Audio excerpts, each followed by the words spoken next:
I'm Leilani Martinez, and just to clarify, I'm the new media manager at the Center for New Media and Citizen Engagement at the General Services Administration.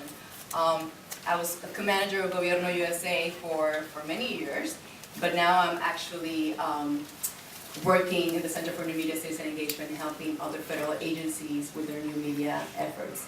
So I'm super excited to be here, and actually, if I can just take 30 seconds to say that it's great to see old friends. I mean, I haven't seen a few people in the room in years, so it's great to reconnect and to make new friends too at this event.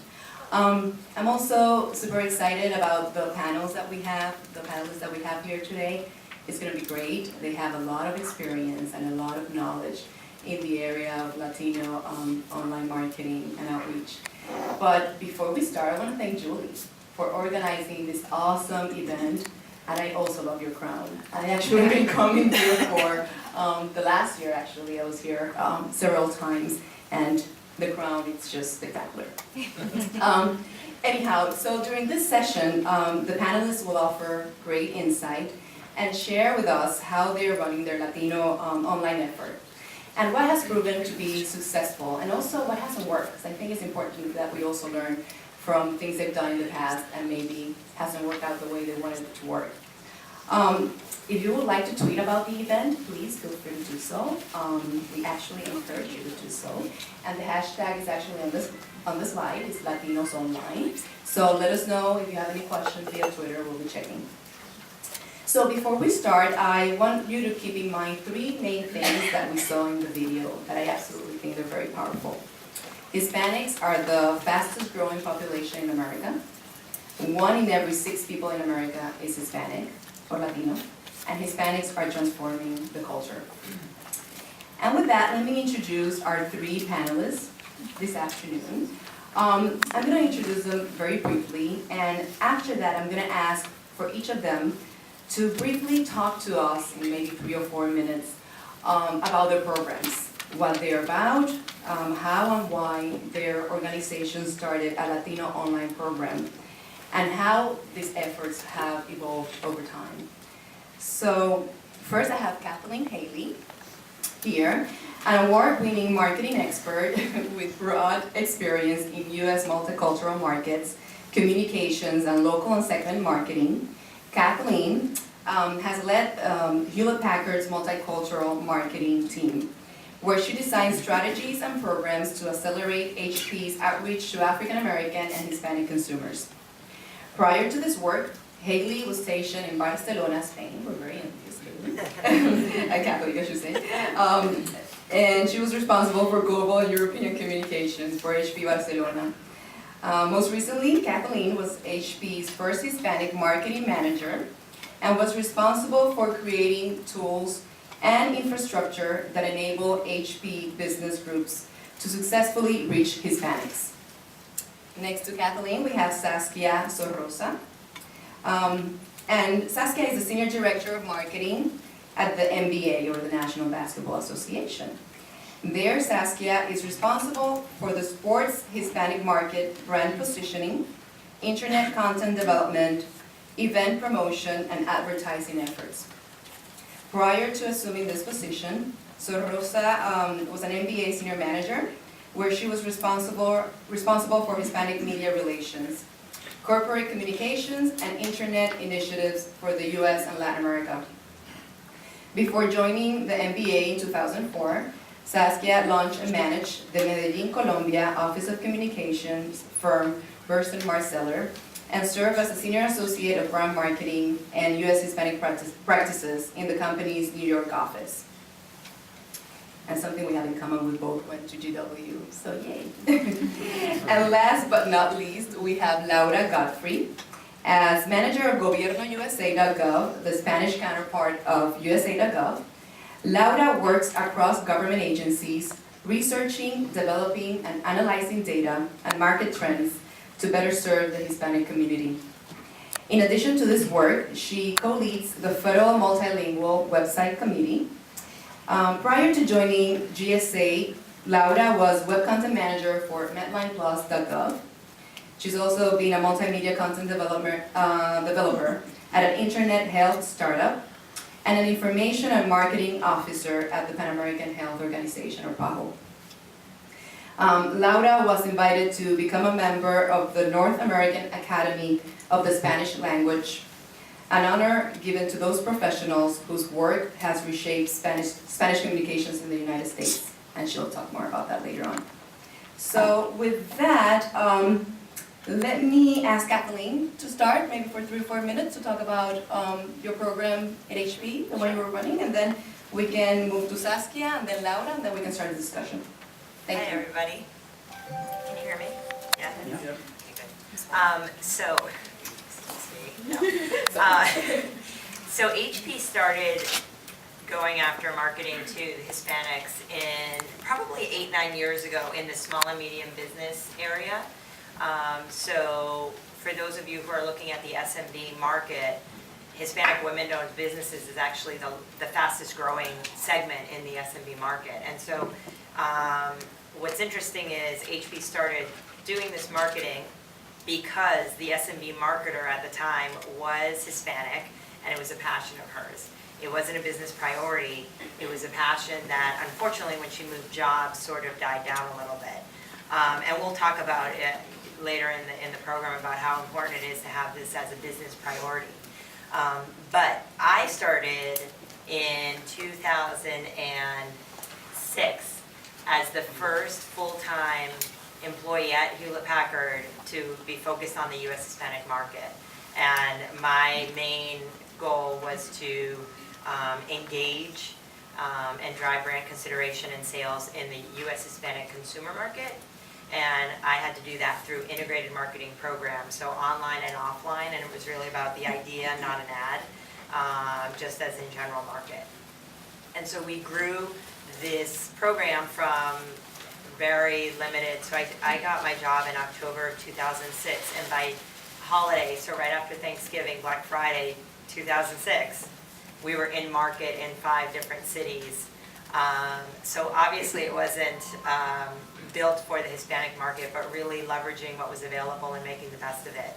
And from there we did programs specifically for the U.S. Hispanic market. We built off of our learnings and grew the program to actually include the African American market in our multicultural marketing program. And just one clarification is, you'll see former, HP is actually shifting the strategy, so I left the company a couple months ago, but we still have, they still have a program that's pretty good in terms of online, offline for U.S. Hispanic markets, and I'll be sharing some of the learnings, like we already talked about, so Leilani said that I'll share the learnings of what we've done over the last 4 or 5 years, and learnings and successes, so hopefully it'll help you guys. Before you turn down the volume. And, No, this is loud. So I head all of the NBA's Hispanic marketing efforts, and I'm glad Leilani specified it's the National Basketball Association, because usually people think it's the MBNA, which is a credit card. That's not where I work. Actually, the NBA's Hispanic efforts precede me. The NBA actively started targeting Hispanics back in 1995, so we've been doing it for about 15 years. We've had community relations and grassroots and promotional events in the market and some media programs targeted to this community. So we have an intimate knowledge of the market. Actually, we were the first professional sports league to sign an agreement with a Spanish language network, which was Telemundo at the time, back in 2000, to broadcast our games in Spanish. We were also the first professional sports league to have a Spanish language website, which was NBA en Español at the time. And what we did this past year, so last season, was, we saw a slight decline in the numbers of our Hispanic fans, and we also saw a slight decline in our Hispanic viewership. And so we wanted to delve a little bit into the market to understand what was happening, how our fans were engaging with us, and what they liked and didn't like about the NBA. How could we continue to engage them and then grow our fan base? And so we partnered with an agency to do a little bit of market research to understand this. And part of what we found is that Hispanics like to be recognized, but they don't like to be singled out. And NBA en Español, which is how we lived in the market for 15 years, and NBA Latino, which is another name that we were tossing around, both singled them out by language or ethnicity. So it didn't really resonate with this audience. It wasn't really connecting with them. But NBA, which is something that kept surfacing in the research, was just the way that they had been referring to the NBA ever since they had been engaging with the game. So La NBA, that was just a brand that lived in the marketplace unofficially for years. So we basically took that name and made it our official brand for the Hispanic marketplace, and we launched it last season. And when I say it's the brand, you'll see Logo Man, and underneath it, you'll see NBA spelled out phonetically, like you would see it in the dictionary, for example. And so we saw significant increases in both our Hispanic viewership numbers at the end of the season. Our fan base grew 9% in 1 year alone.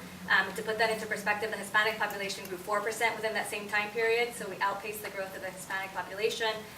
And so, it's been a successful program for us so far. Just doing that slight change of being relevant and being in culture was a big change for us in terms of driving our business. So we'll talk a little bit more about the details in a bit.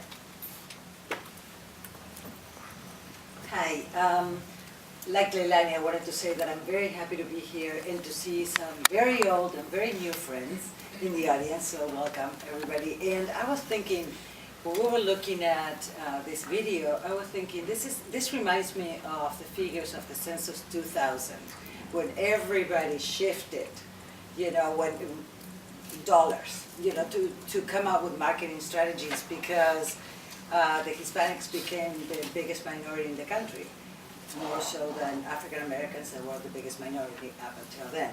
We are at the heel of finding out what Census 2010 is going to bring us, so this is going to be, brace yourself, because this is going to be another big shift. And we're going to have to come out and scramble and, form strategies, develop, be very creative to go out and reach Hispanics now in different places, right? I just wanted to sort of give you a timeline and a little bit of what brought Gobierno USA into existence. And it was an executive order issued by President Clinton in the year 2000. It's 13166 if you need that. Well, I mean, sometimes numbers do matter. And so what this executive order was all about is that Clinton was directing the federal government agencies to develop content and information in languages other than English for a limited English proficient population. So this was not limited to only the federal government, but also to state and local programs that were federally funded. So this is what gave birth to GobiernoUSA.gov, which at that time was called First Gov en Español.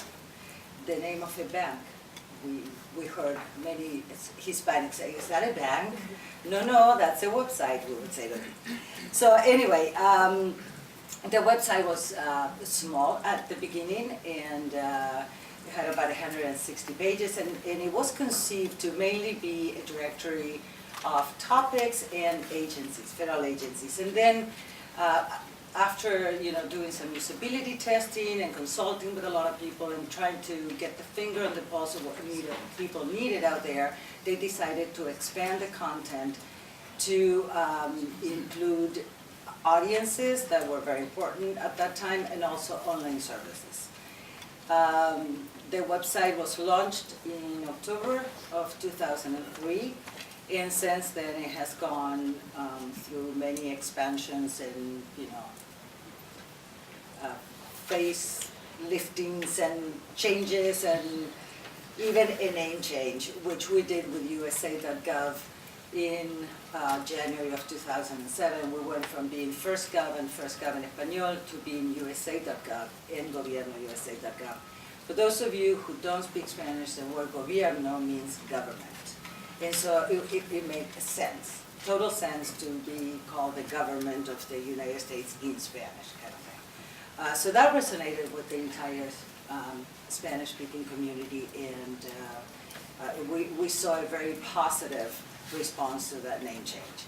We also had a couple of big redesigns since our beginnings to be able to not only keep pace with the internet environment, as you know, it changes very, very rapidly, to incorporate features that we were not able to incorporate with older designs, and to respond to the needs of our audience. We do a lot of, we believe in usability testing and being in touch with our people, so with the audience that we serve. So we're constantly out there